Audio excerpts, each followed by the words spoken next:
Hey guys, I'm Lee from Lee Likes Music, the place to share, explore, and learn about rock music from Bandcamp. And in today's video, we're going to talk about L.A Takedown's newest album, which is called 2.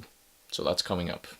So L.A Takedown is an instrumental rock band that is based in L.A. and it's mainly led by the composer and musician Aaron M. Olson. He and his band are equally inspired by prog rock and krautrock as much as film scores and television music. The project released their first full-length album back in 2015, and now they're back with this album right here. So the first thing that I want to say is that the reason why I gravitated towards this album in the first place is because I feel like I have a thing for film scores and film music, and I know that there's not a lot of people who listen to scores. I know that there's some nerds, some people out there that like that, but I just had a thing for the film score for the movie Driver, and I also liked the score for this movie called It Follows, and that was what initially inspired me to get into this album right here because it had some similarities.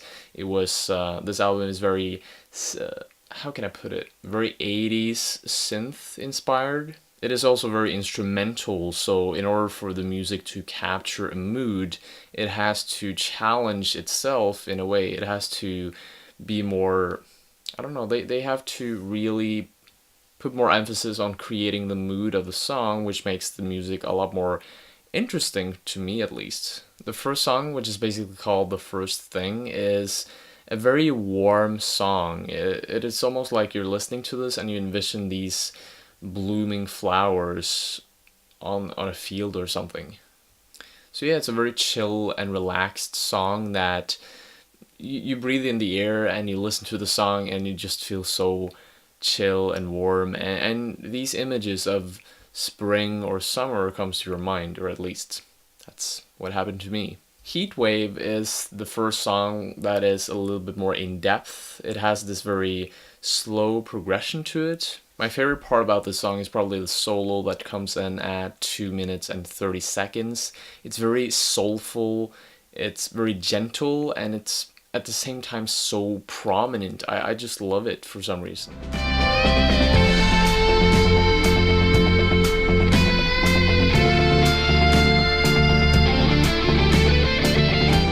At 3:10, the guitar goes hand in hand with a synth and they both work together to create a melody, and it's the same on 3 minutes and 50 seconds in. There's another change, and that is what I love about this type of music. It doesn't change too much, so it adds this nice atmosphere, but it changes enough to keep you enticed and keep you excited for what's coming up next. L.A. Blue is the third track on this album, and when this track comes in, it basically cements this idea of an 80s pop synth sound. The guitar melodies and harmonies in the song, it's like they all have this very specific purpose. They're there to make you daydream and haze into a dreamy state almost, to freaking transcend into another astral plane.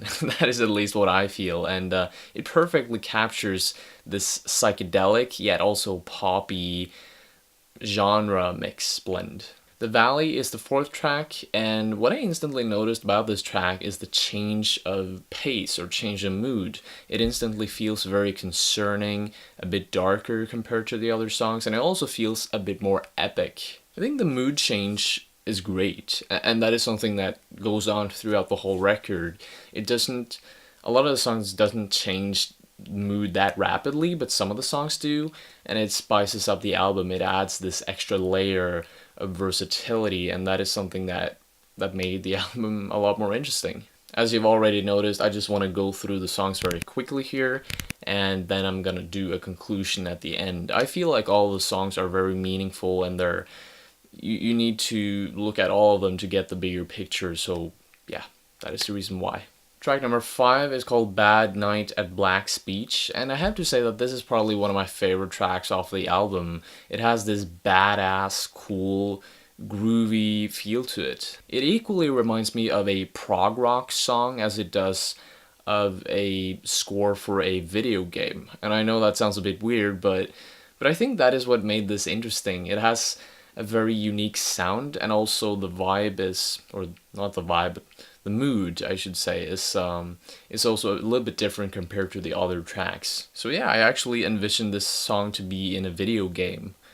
I remember playing a lot of video games like on Game Boy when I was younger, and it really reminds me of something that could have been on those games if it was in like 8-bit or 16-bit or whatever frequency those songs were. The sixth track is called City of Glass, and just like the previous track, Bad Night at Black's Beach, this track follows that same recipe of creating a very prominent beat and groove. The song transitions from this piercing synth and guitar based passage into another passage which is a lot more epic, and this one features acoustic instruments instead, like the piano and the acoustic guitar. The mix of synths, electronics, and acoustics makes this song very various in its soundscape, but it also manages to capture this congruency by actually having repeatable, like a pattern. There are passages that are repeated at least 2 times in the song, and that is what makes it more relatable and familiar when you listen to it for the first time. Track number 7 is called Blue Skies on Mars, and I think the great thing about this track is that it keeps it short and sweet. It's not a very lengthy track, and the reason why I don't think it would be fitting for being more than, I think it's only 3 minutes long. If it was longer than this, it would just be too much. It would have to change things up, because this track is basically only a guitar solo with supporting instruments and sounds behind it. Dose is the next track, and it opens up with this curious soundscape that is created by these discordant guitars, the bubbly background noise, and there's also the synth that is taking the lead.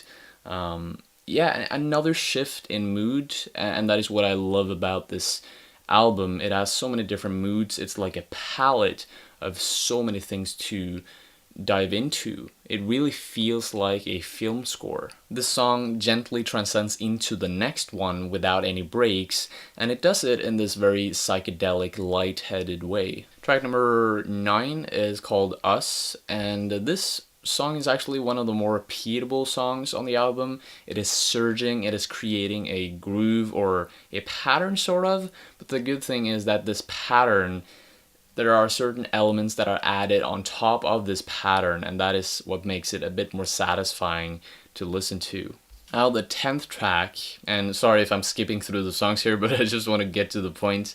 Night Skiing is actually one of my favorite songs off the album. It stands out a lot because this is quite a nimble track. It's quite fast, and it's also very curious and versatile in its unfolding.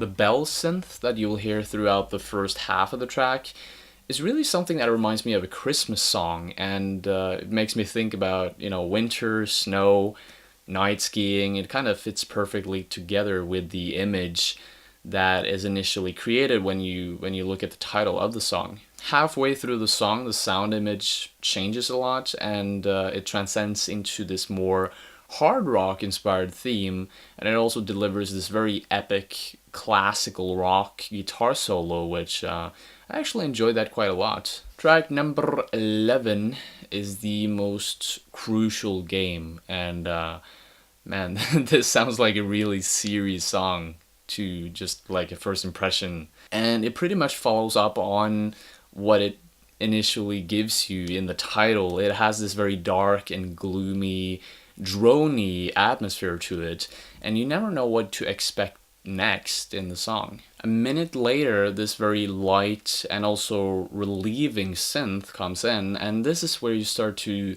realize, or at least this is the point where I start to realize, that this song, and especially the whole album, is a big palette of many different moods, and I think that is what makes this album interesting. That is what draws me into this album.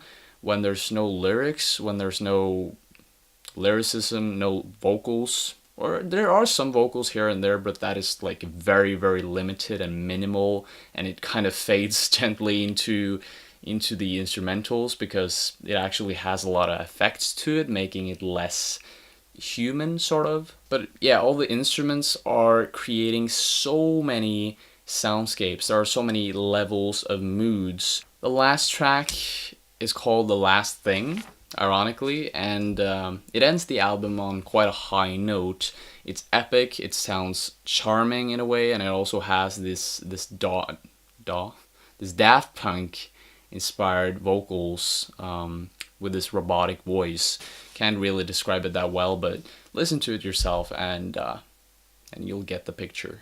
So that is 2 by L.A Takedown. I actually think that this album was quite a pleasurable listen. I would put this album on probably mostly in times when I want to have something in the background, because it wasn't the most enticing album if you're sitting there and actually paying a lot of attention to it. You need a bit of patience with this album, I feel. But in general, it was an enriching experience for me. I can't say that I want to give this a very high positive score because it wasn't outstanding in the best possible way. I guess that this type of music isn't my style to begin with. It is something that I have an interest for, but it's still something that I need to develop a love for.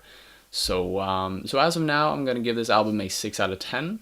Definitely worthy to check it out at least. And yeah, that's it. Thank you so much for watching, guys. If you like to share, explore, and learn about rock music from Bandcamp, then I highly suggest you click the red subscribe button below. Also, make sure to click the bell icon beside the subscribe button, because in that way you'll always get notified when I upload new videos to this beautiful place. That's it. Hope to see you later. Take care. Bye.